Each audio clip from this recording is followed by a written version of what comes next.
Este video corresponde a la práctica número 6, amplificador de potencia clase AB. Para esta práctica se harán mediciones y comprobaremos el funcionamiento de este tipo de amplificación. Los elementos principales pues son estos dos transistores, el NPN2N3904 y el PNP3906. Para este tipo de amplificación, ambos transistores deben ser complementarios, que significa que deben tener las mismas características de diseño en cuanto a sus valores de operación. El circuito a armar es el siguiente. Tenemos los dos transistores. Inicio el armado del circuito.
Una vez que ya tenemos el circuito,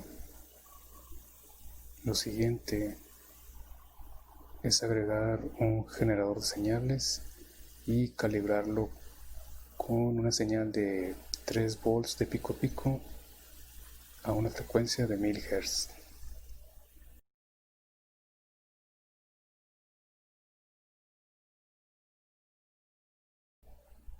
Agregamos un osciloscopio .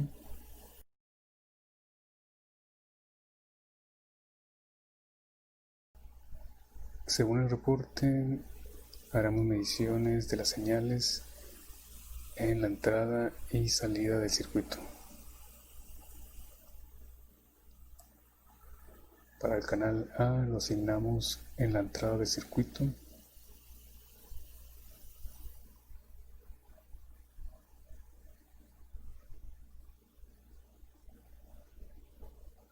Y el canal B en la salida.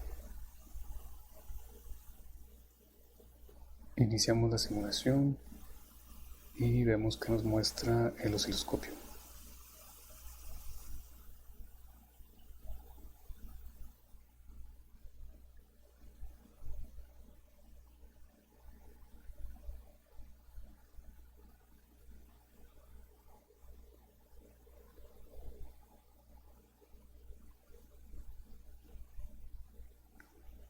Ok, aquí podemos ver las señales de entrada y salida. La verde corresponde a la señal de entrada.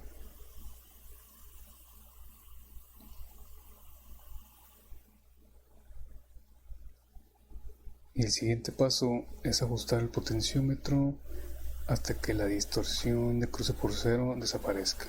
Y esas variaciones en el potenciómetro vamos a iniciarlas con un valor de 33 ohms. Okay.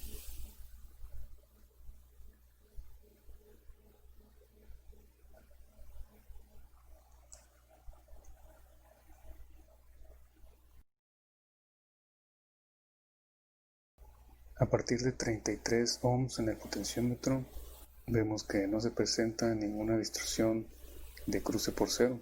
Vamos a variarlo un poco.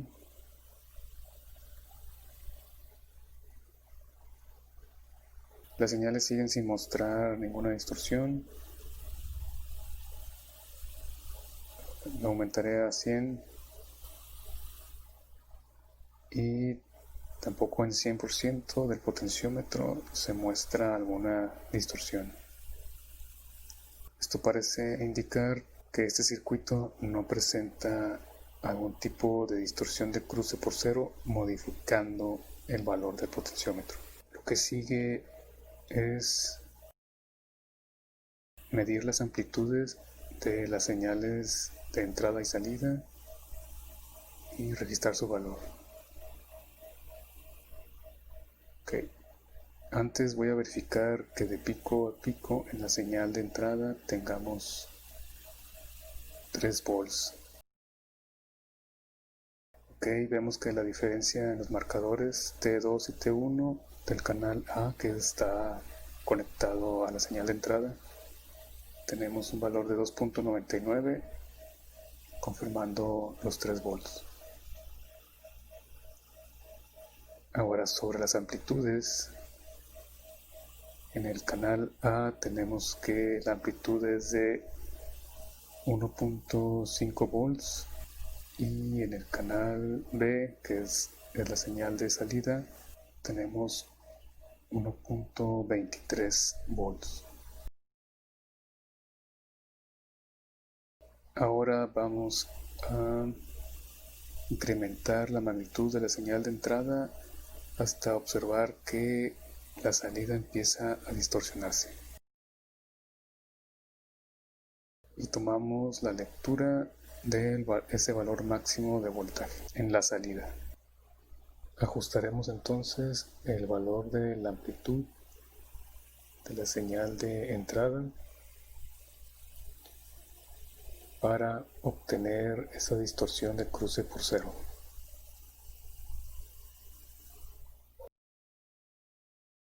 Actualmente la tenemos en 1.5 volts. Vamos a incrementarla hasta ver esa distorsión.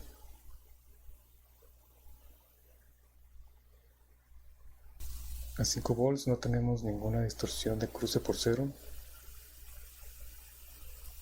Aumentamos el valor y vemos que en 7 volts, en la amplitud de la señal de entrada, ya vemos en la salida una ligera distorsión. Si lo aumentamos, la distorsión ya es más marcada. Entonces, más o menos es en 7 volts. Vamos a variarlo un poco más.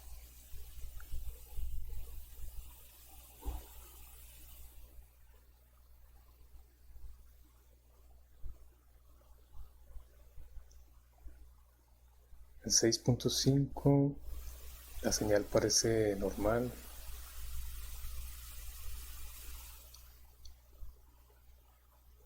Y a partir de 6.6,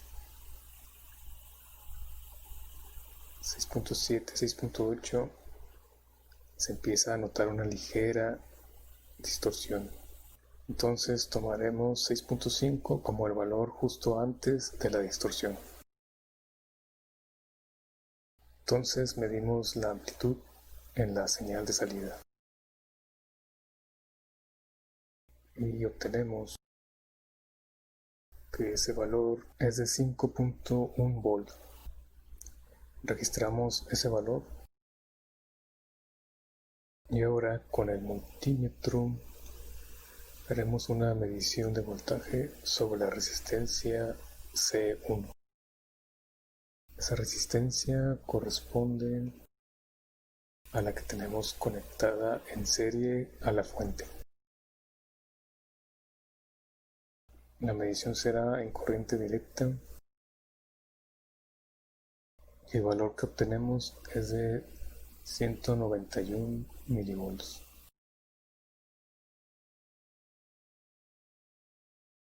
Ahora, si conocemos el voltaje en la resistencia y su valor en ohms, podemos calcular una corriente promedio que suministra la fuente de alimentación.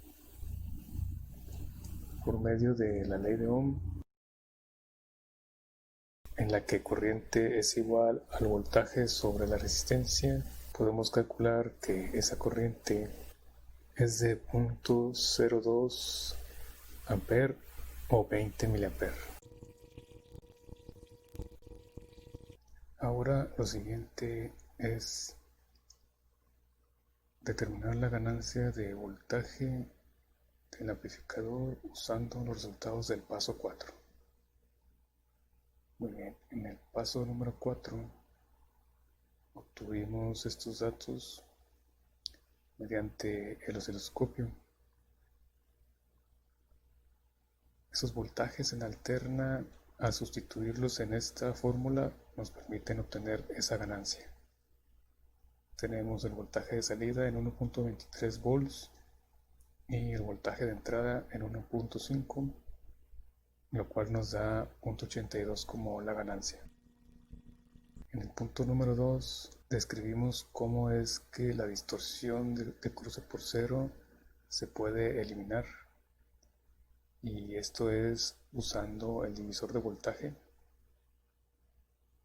en el cual colocamos un par de diodos que nos permiten tener aplicada una pequeña tensión en la base de cada transistor. De esta manera quedan polarizados en directa la unión base-emisor.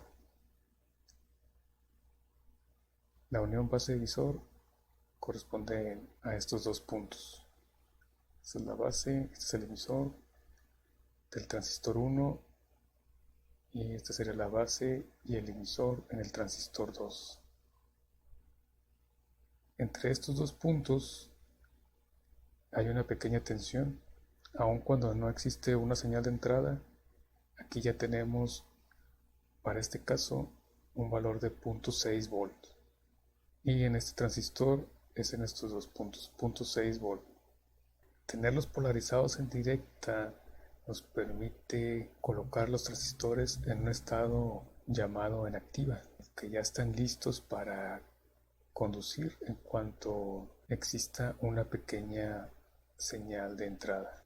Esa pequeña polarización evita tener que pasar por ese lapso en el que se tenga que esperar a que los transistores empiecen a conducir, pues es en ese lapso en el que se presenta la distorsión. Ahora lo siguiente es determinar la potencia en la carga utilizando los datos del paso 6. Muy bien, aquí tenemos la carga que es de 100 ohms y en el paso número 6 tomamos una lectura del voltaje máximo que puede medirse sobre la carga antes de que la señal de salida empiece a deformarse. Ese valor fue de 5.1 volts. Bueno, con ese valor máximo de voltaje y con el valor de la resistencia de la carga, podemos mediante esta fórmula calcular esa potencia máxima. Entonces multiplicaremos esos 5.1 volts por 0.636 para obtener un voltaje promedio. Pues este valor de voltaje no se mantiene durante todo el tiempo, es solamente un instante en el que la señal alcanza este valor máximo. Para calcular la potencia disipada por la carga, necesitamos un valor promedio de entre esa variación que va desde 0 hasta 5.1 volts. Y al multiplicarlo por 0.636 tenemos ese dato. Este 0.636 es una simplificación de la división de 2 sobre pi, ¿ok? Y esa potencia que disipa la carga de 100 ohms es de 0.105 watts.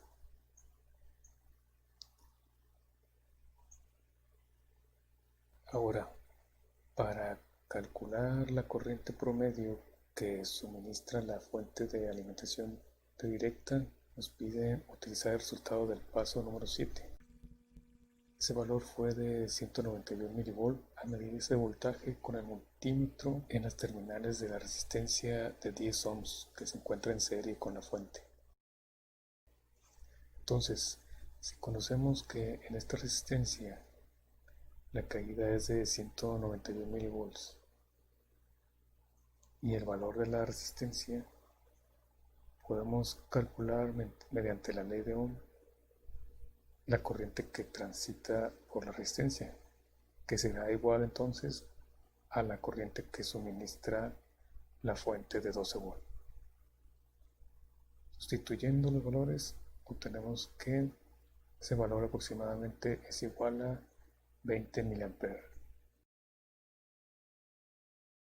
Y ahora, para conocer la potencia que suministra esta fuente de corriente directa, pues si ya conocemos la corriente que circula por esa fuente y si esa fuente es de 12 volts, utilizando esta expresión de la potencia y haciendo la sustitución de los valores, obtenemos que son 0.24 watts la potencia que suministra esa fuente. Y en el cálculo del rendimiento del amplificador, para conocer qué tan eficiente es en el uso de la energía, bueno, si tenemos los datos de la potencia que consume y la potencia que se le suministra, podemos hacer la división y obtenemos que ese rendimiento es de 0.44 aproximadamente, rota aproximadamente en 50%. Y significa que poco más de la mitad de la potencia es consumida por el funcionamiento del circuito y el resto es utilizado efectivamente para la carga. Y por último, con los datos de paso 3, calculamos la ganancia de voltaje. Pero este punto número 7 es igual al punto número 1, donde ya realizamos ese cálculo de la ganancia. Ok, esos serían todos los puntos que corresponden a la práctica número 6, amplificador de potencia clase AB.